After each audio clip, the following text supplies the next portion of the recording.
Hi everyone, today I'm back with my Tamiya CR01 and I've made lots of videos on this little rock socker over here. I absolutely adore the CR01 for many reasons, and this one is very heavily modified. And as you can kind of guess from the empty space on this side and also probably from the title and thumbnail of this video, I have a second one now. So how this second CR01 came to be is it's one of those moments where I saw a eBay auction. It was very cheap for a CR01. I placed a bid and then forgot about it. And then suddenly eBay is telling me a few days later that I owe them money. And I look and supposedly I had won this car. So kind of by impulse, kind of by accident, this one kind of came about. But I thought while I have it, it would be the perfect opportunity for me to do a side-by-side comparison of really how far my CR01 has come compared to a stock CR01. This one, yes, does have the Tamiya Brat body on it, and the only thing I've actually changed from the moment I've received this vehicle is just kind of trim the body a little bit, get it to fit better. But other than that, I haven't changed anything, and the chassis itself is fully stock. So I thought it'd be a good opportunity to compare the two. And I believe this one was originally like your standard like FJ40 or Unimog CR01 and not the Rock Socker. And I'll tell you how a couple ways I can kind of tell. But before we get into that, let's get a better angle at these two and check out the differences. So taking a quick look here, I'll go over some of the kind of common issues and things I don't really like about the stock CR01 and just kind of go over how I remedied it on my Rock Socker. But before I get into that, a quick comparison between the standard CR01 versus the Rock Socker CR01. The main difference you will see is in the springs and the bearings. So the regular CR01 will have come with full ball bearings, or just shielded bearings, but full ball bearings for the transmission and the axles, whereas the Rock Socker would have come with ball bearings only in the transmission, and then the axle would have had brass bushings. This one has since been upgraded to full sealed, rubber sealed ball bearings, both in the transmission and the axles. And then the standard CR01 would have come with the standard long springs, whereas the Rock Socker would have come with the barrel springs, and they are specifically also the short barrel springs that give the Rock Socker a shorter and lower to the ground clearance, which I think ride height, which I think makes it look better, as well as the kind of more well-fitting body on it. Standard CR01s would have come with licensed bodies that from the CCO ones. So that would have been your Ford Bronco, the old style Bronco, FJ40, FJ Cruiser, Unimog, the Jeep YJ hardbody. I think that's all the bodies, but all of those are discontinued now. The only ones that are available now are the FJ40 and the Unimog and the Rock Socker. But back to the springs. I'll move the camera here a little bit, but you can see compared to the standard ride height, even with this vehicle closer to me, you can see the bumper heights there. And just the length of the springs. It's very common to see on the standard CR01 when it's flexing, the springs will kind of bend like that at an arc. Whereas with the Rock Socker, with the short barrel springs, even though it's flexing, it just kind of compresses and the spring itself doesn't really bend sideways. Unfortunately, that short barrel spring used to be an upgrade on the CR01s, but according to Tamiya USA, as of recording this video, it has been discontinued. So the only way you can get these from Tamiya new, I guess, is by buying the Rock Socker, which is unfortunate. You can still buy the barrel springs in the standard long length for the CR01, but you can't buy the short ones anymore, which I don't really understand why. The other big issue with the stock CR01 is, you can see here, if you've ever seen one of these things drive around, especially on like trails, you'll see it's very like top heavy and very like bouncy.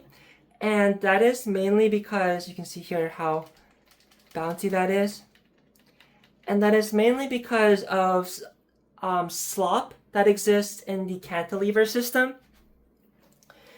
So you can see here, this cantilever system, there's this arm here, and then this arm here. And they are just kind of held in with a simple pin and an E-clip. And you can see, even if I hold one of them still, the other one kind of moves like that. And that slop, you can see how much slop there is. That slop is what's causing a lot of the bouncing. It's not allowing the dampers to actually do their work, and it's just making the springs bounce around, which is why it gives that really bouncy look.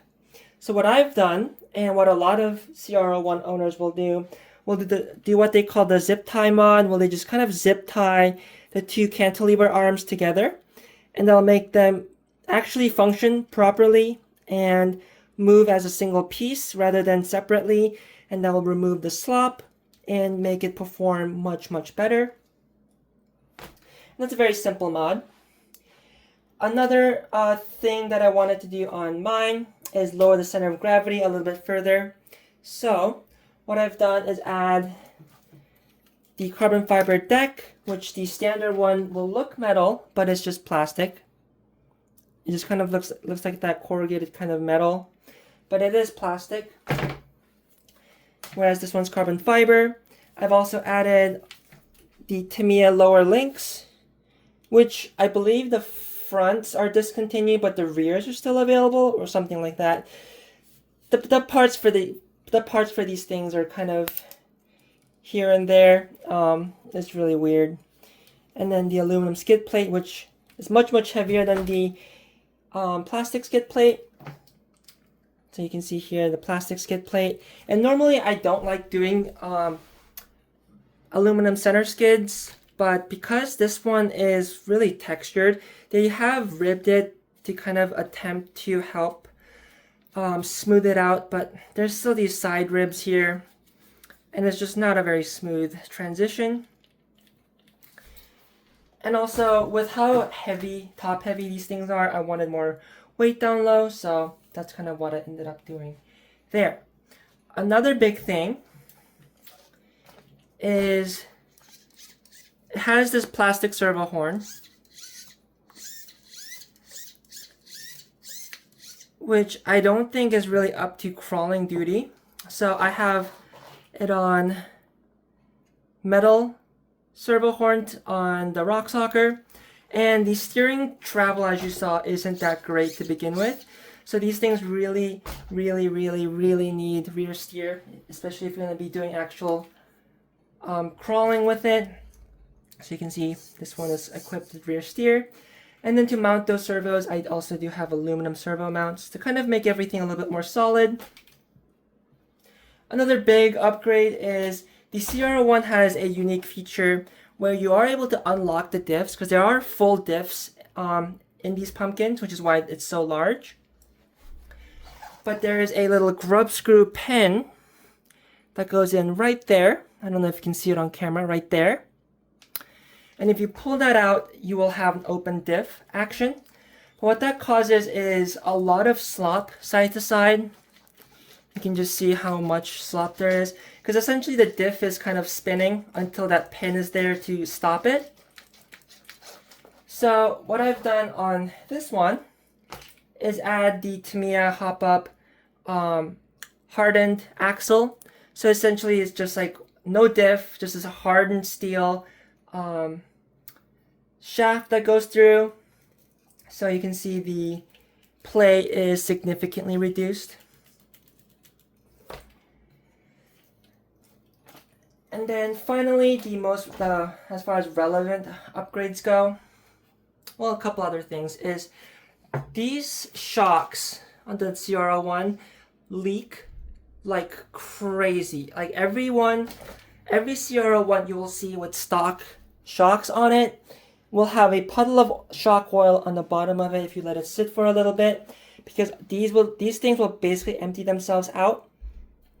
I don't know if it's just because it's Tamiya shocks and they're very leaky to begin with, or if it's because they are mounted upside down.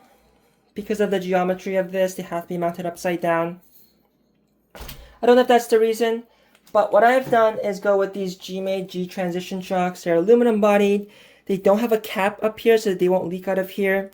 So it works perfectly in the droop setup for the CR01. This is the best shock I've found that works with these.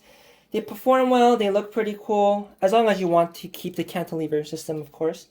I think they look cool and perform well and limit leakage. And then finally, these tires, while they look like these two have the same tires, they're actually very different. The box standard tires they're definitely softer than what you would see on like a CC01. But that's just kind of how low the bar is with Tamiya tires.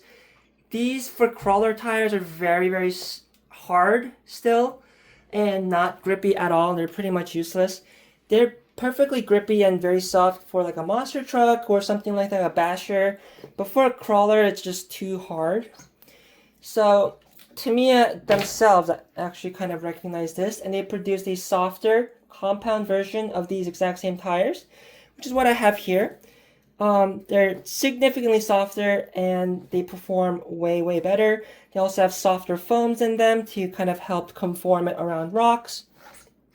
Overall, just works way, way better. You can, of course, go with aftermarket tires like J Concept or Proline or Pitbull or whatever, but I wanted to keep kind of the standard Tamiya look for this truck, which is why I went with the Tamiya upgrade tires. These are still not as soft as what you would find in the market today with just your generic, general aftermarket crawler tire, but for Tamiya standards, they are extremely soft. And you'll see in a second here how they actually perform on the rocks.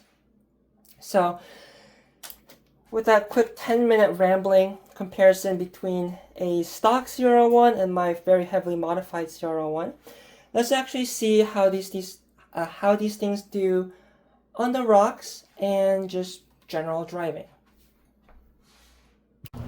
So let's see how the Brat does first.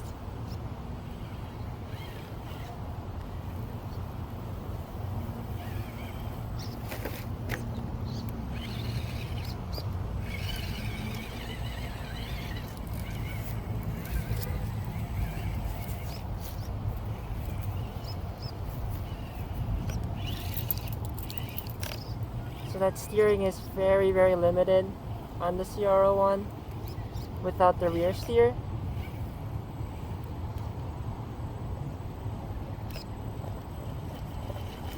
And those tires just aren't soft enough. Just refuses to grip.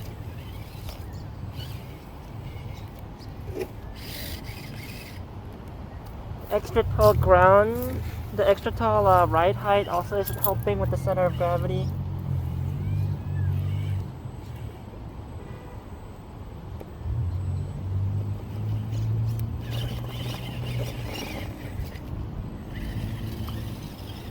I'm wondering if there's any line that I can use to get this thing up.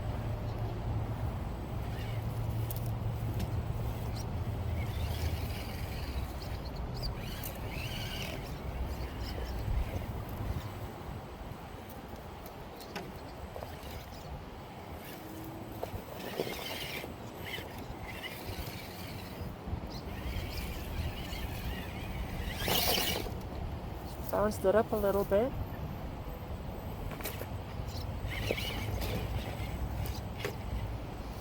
The tires just aren't grippy enough. It's almost impossible to keep a consistent line.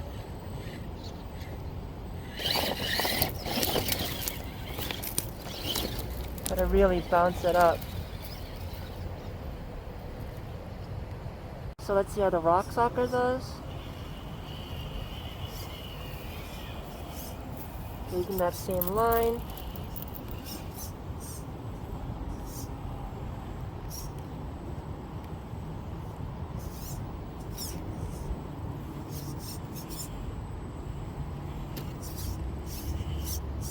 Tires are actually gripping this time.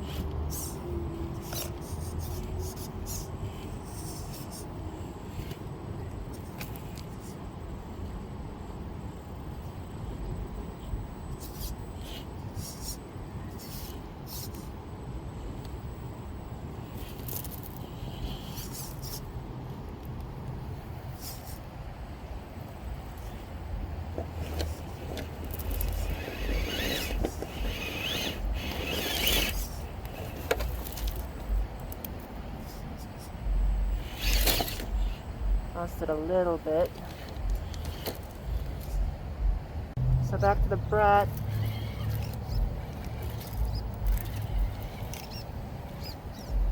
See if we can get through this little course right here.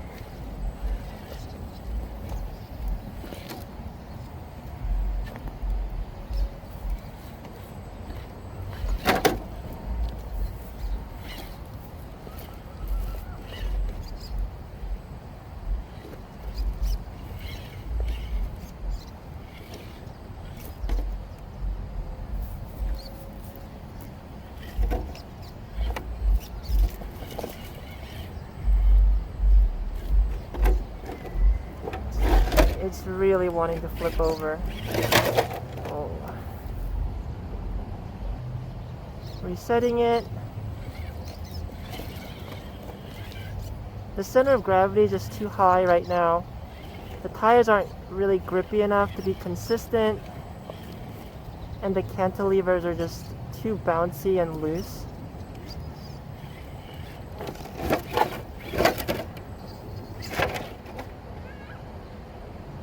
So maybe third time's the charm. I started it off on the rocks there.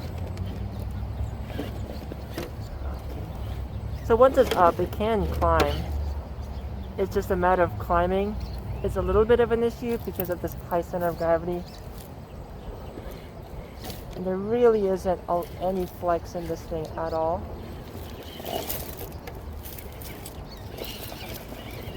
Just really struggling here.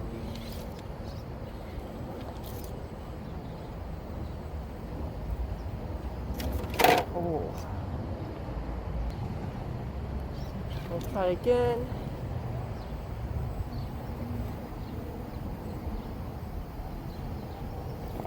That center of gravity is just so high.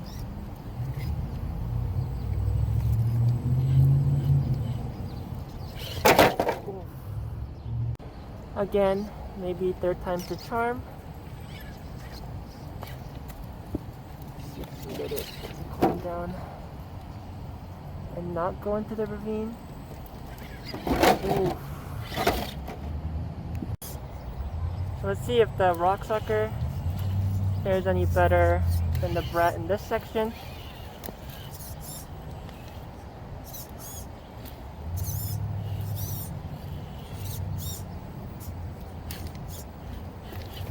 So one handicap that it will have in some of these rougher sections is I couldn't bring the right battery for this truck. So the battery currently is not tied down.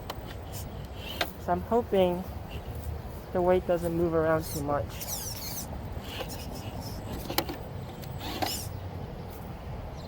I don't know what it was getting caught on back there, but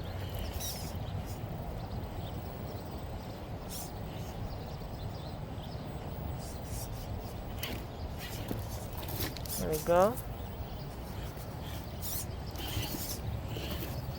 So this is the spot that the brat really struggled. So let's see if the Rock Socker can fare any better here. So we are at an awkward angle right now.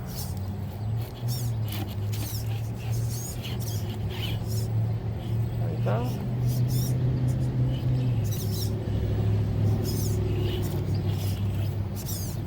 Yeah, we're not at the right angle.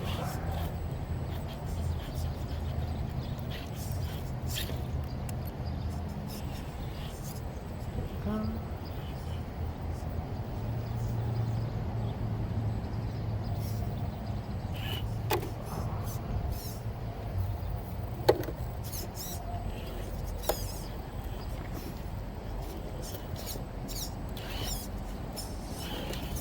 You're just able to control a little bit more consistently with the Rock Socker, at least the way I have it built. Mainly because of the tires and the lower center of gravity.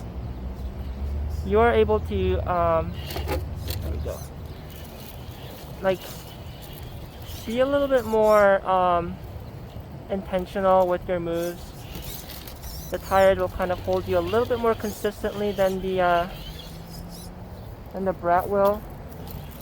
Where am I going here?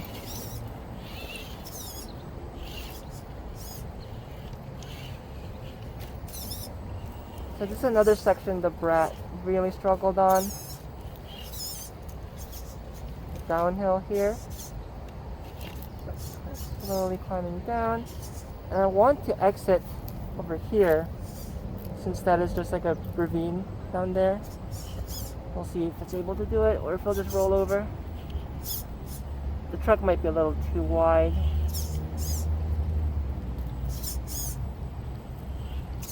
We will have to see. It is sliding down. Yeah, I think we're gonna fall in there.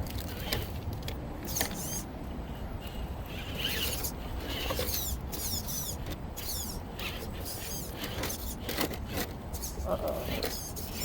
Yeah, we've fallen into the hole. Let's see if we can get out though. There we go.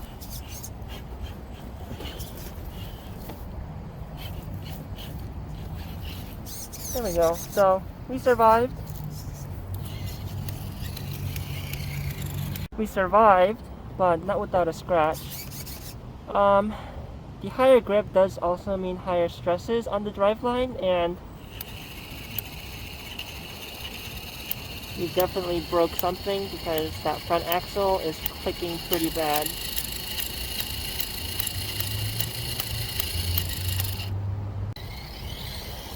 As you can see, in completely stock form, it kind of drives similar to a monster truck. The gearing is very high, it's very bouncy. Oh.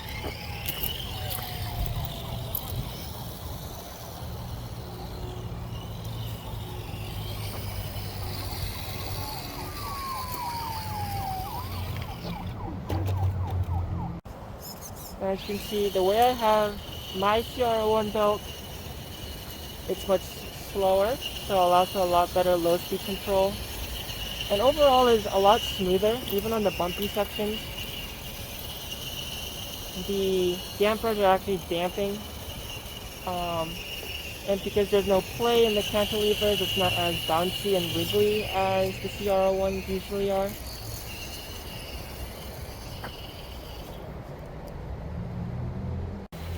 So while the CR01 isn't very good on the rocks,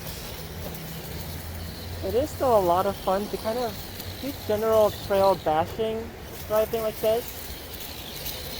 Kind of think of like the old axial Wraith, or like a solid axle monster truck.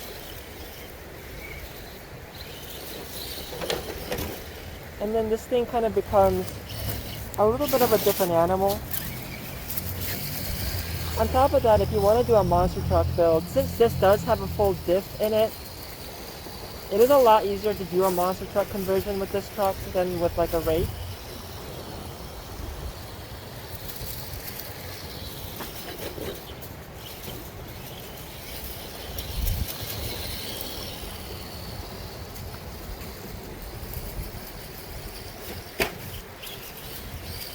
It's pretty fast. It's pretty fast, to be honest.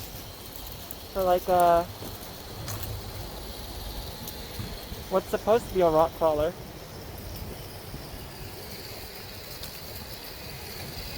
And it's definitely a lot faster than, like, say, my Clodbuster was. So if I were to do a monster truck conversion on this, it would be a pretty cool little machine, I think.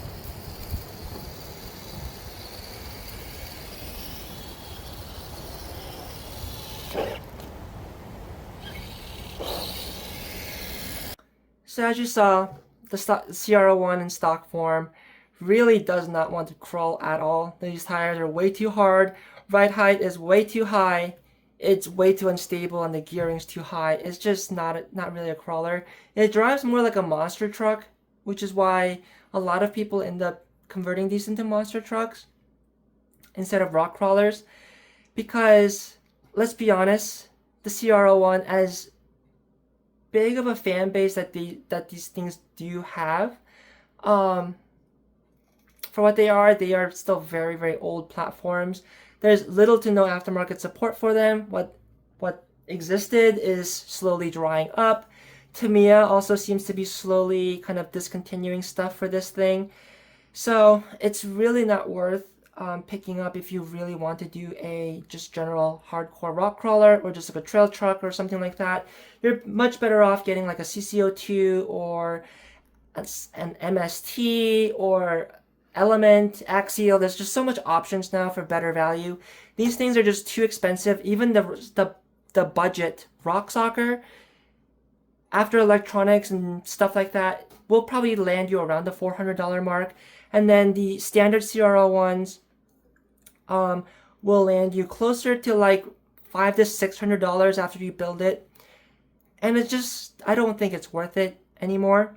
But for me, as a hardcore Tamiya fan, I really like these. I think these things are really, really cool.